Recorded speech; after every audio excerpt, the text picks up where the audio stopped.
let's talk about the mindset when it comes to diet and nutrition in the Fit Girl Gang. Right away, you probably noticed, okay, there's no meal plan that I have to follow. There's no set amount of calories that I'm supposed to be meeting every single day. And there's no strict rules that you have to follow as part of the Fit Girl Gang. And I did that for many reasons, but a few of the big ones are, first of all, it would be absolutely insane for me to give you some sort of specific diet or caloric intake when no two people are the exact same. And what works for one person isn't going to work for another person. So any program that's giving hundreds and thousands of people the exact same thing to follow, it really just shouldn't be. And that's something that I wanted to make a big focus in the Fit Girl Gang, is that different things work for different people. So the whole principle behind the Fit Girl Gang is getting habits that we're able to integrate into our lives and make permanent so that we can follow them forever and continue to live this long term. It's not some sort of like quick fix or crazy thing that like maybe you can push through, like a really intense diet that like we've probably all tried before, that yeah, maybe you'll get some results right away, you'll feel good, but you would never be able to sustain into the future. And it might sound appealing to do something drastic or a little bit like too intense that you know isn't really good for you just to get those results because you want the results now. But at the end of the day, that's not good for your actual health. And I can't recommend something that's not actually good for you. So I promise that picking up these tactics and these habits and integrating them into like your daily routine is going to get you the results that you want, but it's not going to be anything crazy or drastic. And I'm not about to throw everything at you all at once.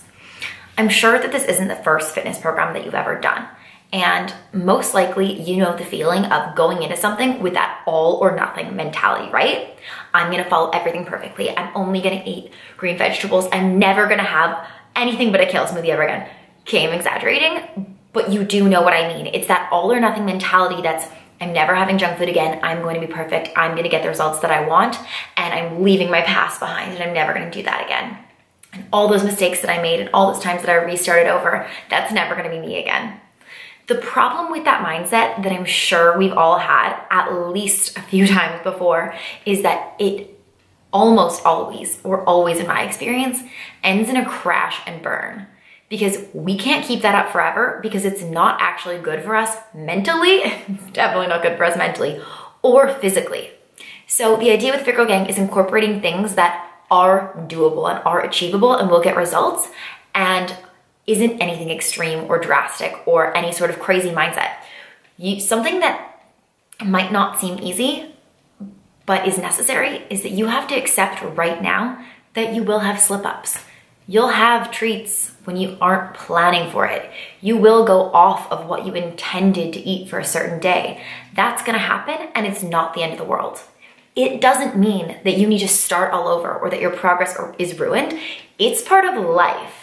I promise you, I have been doing this for a long time, and no one is perfect. Definitely not myself.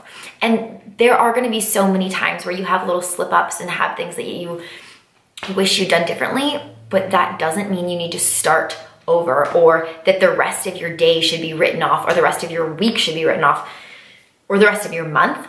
I mean, I've heard all of those things so many times, and I've been there myself, but this is just all about realizing that it is real life.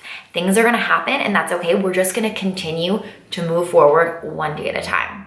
So I'm gonna talk a little bit about the way that the recipe bank is set up, because I want you guys to really understand. As you've maybe seen if you've already looked at it, every single recipe in there has its macronutrient breakdown for you. So it shows the amount of protein, carbs, fat, and calories in every single recipe. I did not do that because I intend for you to count calories. I want you guys to think of it as a continuum. On one end, when it comes to the way that we treat our bodies and what we consume and how we behave, there's ignorance and there's laziness and there's just not being conscious at all. On the other hand, there's obsession and making our entire lives revolve around exactly how many calories we're eating, exactly how much we're burning, exactly what we're doing every single day to get to a certain goal. The goal with the Fit Girl Gang is to find that mindfulness and that awareness that happens in the middle. So that's why I put those macronutrients. And if you don't know what macronutrients means yet, don't worry, we're gonna get into that in later videos. But that's why I put that information on every recipe, because it is important for us to be generally aware of how much protein we're taking in, of the fact that maybe natural peanut butter is a healthy food, but if we were to eat a whole jar of it, like I know I've done before, we are going to gain weight because that is an excessive amount of calories. So it's not about being obsessive on that crazy end of the scale, and it's not about being ignorant and not paying attention to what we're putting in our bodies either. It's about trying to find that happy medium. Yes, I'm gonna use the word balance, even though it is overused, because that's where we become aware of what we take in, how our bodies react to it, and what is best for ourselves, because we are all different and we all have our own needs, and we all have different things that are gonna make us feel the most fueled and energized and able to just like attack our day. So that is the way that the recipes work, and every recipe that is added that you're gonna see every block, because there's gonna be more and more recipes added to the bank every block, is gonna be done in the exact same way. And like I said, in a later video, we are gonna get into an in-depth conversation about what the different macronutrients are and how they're metabolized in your body, and why people pay attention to them in the first place, because it might be something that you know everything about and you completely understand, or it may have always confused you, or you might have no idea what I'm talking about right now, and that's completely fine. We're gonna get into that later. So now I'm gonna get to the point where I talk about the habits and practices that we are all together gonna adopt for block 1. And it's not like we're gonna adopt them for block 1 and then like peace out, bye for block 2. Like I said, all the practices that we begin, we are going to try to maintain long-term going forward. So we will be adding to this in block 2, but we're not gonna ever be forgetting about it. These 3 things that I list right now might seem super, super easy and lax, and if they do, that's good. It doesn't mean you're not doing enough. It's just up to us right now to really prioritize those things and make sure that we're actually doing the best of our abilities to incorporate them in these first 2 weeks. The first practice that's gonna be our focus in block 1 is gonna be increasing our water intake. So water is essential. Our bodies are made up of 60% water. Water is important for flushing out toxins, for boosting our metabolic rate, for making sure we're energized, for proper brain function, for beautiful skin. Water literally does everything.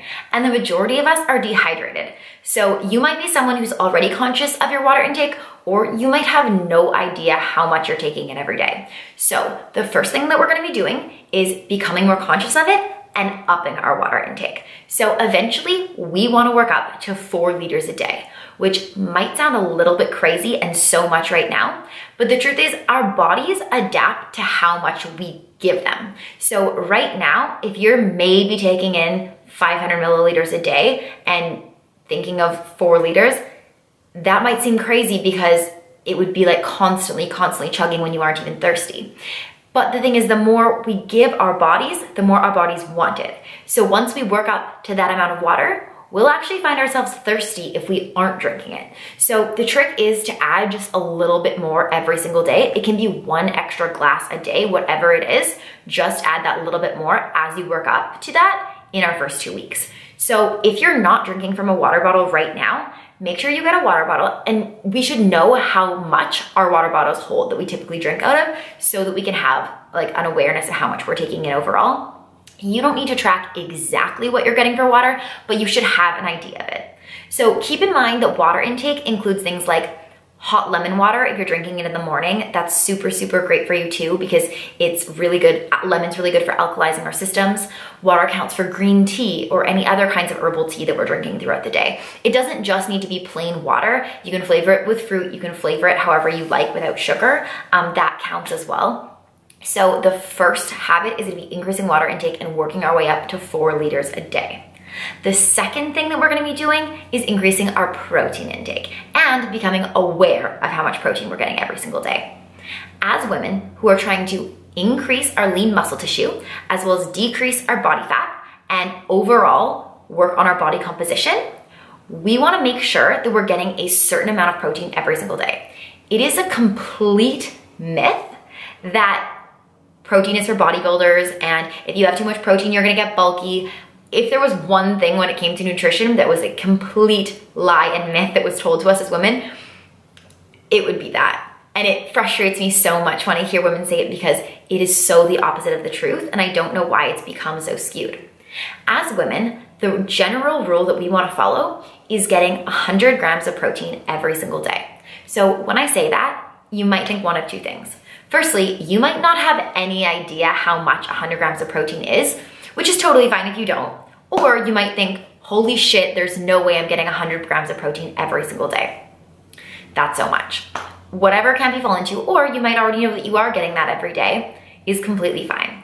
Here's how to do it without it becoming super stressful or a super big challenge. It's really not that hard to get in that protein. We just have to become conscious of it. So I like to break it down into making sure that every single meal that I have, breakfast, lunch, and dinner, I am aware of my protein source. And that's, like I said, being in the middle of that scale, it is about awareness. We have to know what we're taking in, or at least have a good idea of it. If you know what your protein source is in your breakfast, in your lunch, and in your dinner, and that protein source, that specific protein source is at least 20 grams of protein each, you're gonna know that from the other food sources that you're having in nuts and seeds and just in everything else that you're eating around it in those meals and in your snacks, you're gonna be getting close at least to that 100-gram target. So in the food prep PDF, right at the beginning, you're gonna see the amount of a whole bunch of different protein sources that makes up 25 grams of each. So for instance, a full cup of Greek yogurt is 25 grams of protein.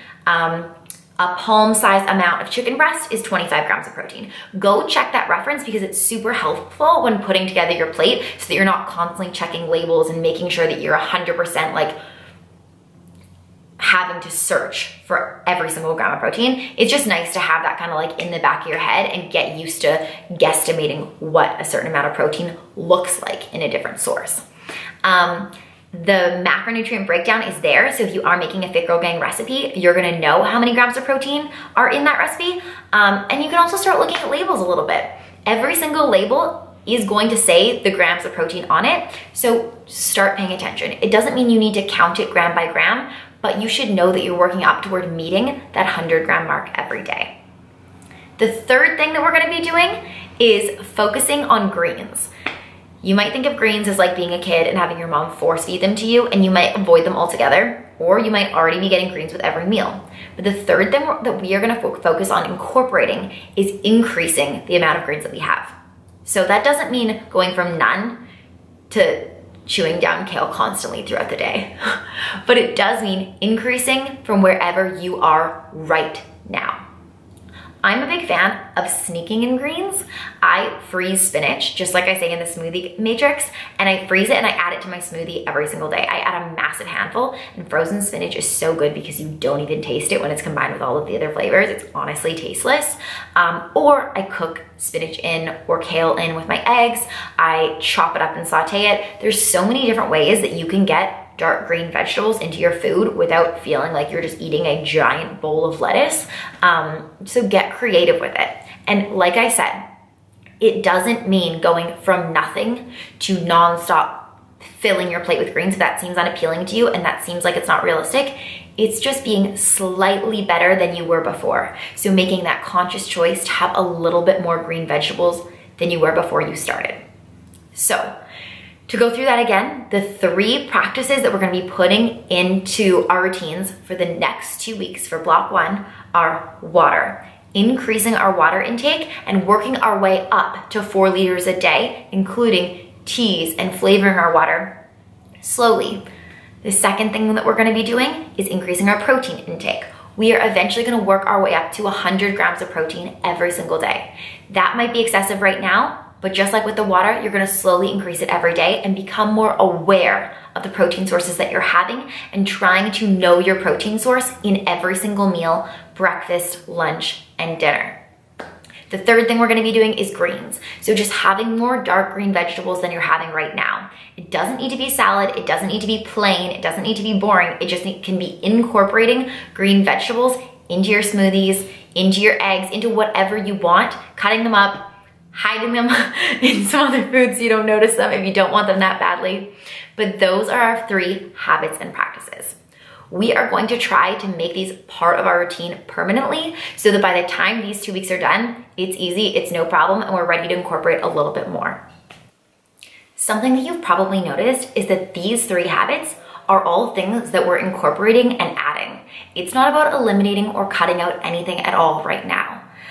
What I've learned from working with hundreds and hundreds of women is that we are so much more successful as humans when we try to take on things and focus on the important nutrients that we need in our diet as opposed to what we're not allowed to have. Because innately, when we're told we can't have something, that's when we want it. Like the junk food that we wouldn't have had anyways, most likely, becomes so much more appealing as soon as we're told we're not allowed. So right now, we're not gonna focus on planning your treat meals or when you're allowed to have those your favorite little snacks and treats. It's all about incorporating the good and focusing on bringing that into our routine instead of cutting out whatever you're not allowed to have. So thank you guys so much for listening, and I will see you in the next video.